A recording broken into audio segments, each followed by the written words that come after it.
solid area in the upper left-hand corner of the map represents the tip of Russia. The gray area beneath that would be the Bering Straits, and the dark green below that our state of Alaska. Archaeologists think that as early as 32,000 BC, man could have walked across the Bering Straits on a natural ice bridge into North America. The reason these first men came here was that they were searching for food, and the food they searched for were animals that are now extinct, such as the woolly mammoth and the mastodon.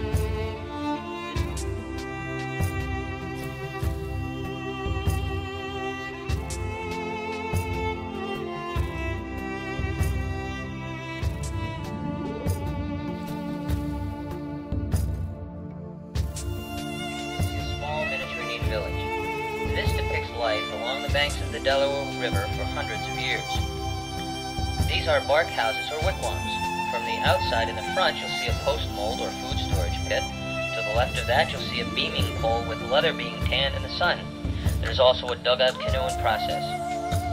Birch trees grew too small in the Poconos to make birch bark canoes, so the Indians would burn down and hollow out trees and use these trees or dugouts for travel. To the right of that in the field is some corn growing. What's interesting is that women did the gardening, not because they were subservient to the men.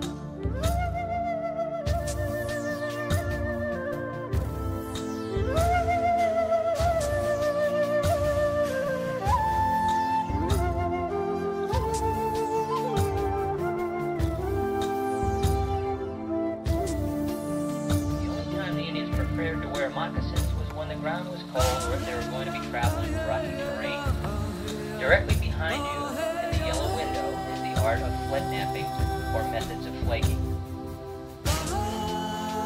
In order to make critical points, you have to have the right kind of stone. The best native material in our area happens to be flint, jasper, and quartz that you see in the blocks. The reason the Indians use this kind of stone is that if you hit a piece of flint with a very hard creek cobble, instead of crumbling, it would actually fracture into flat leaf-like.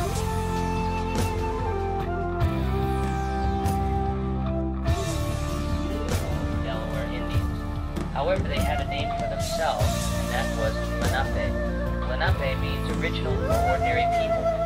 Because one of the oldest archaeological sites in the United States happens to be a Delaware water gap, and because the Iroquois Indians in New York called these people grandfather, archaeologists tend to believe that the Lenape Indians were one of the first tribes living in this area of the country. Standing in the corner is a mystical creature called Mising. The Mising was described by the Indians as being a large, hairy, man-like creature wore a mask that was half red and half black and had copper-colored glowing eyes. His job was to protect the animals of the forest, and he was generally harmless. As a matter of fact, the only time the Indians knew he was nearby was that he had a terrible odor. He smelled like rotten eggs or sulfur. What's interesting is the Delaware's description of Mising is the very same description the Northwestern American Indian have for a creature.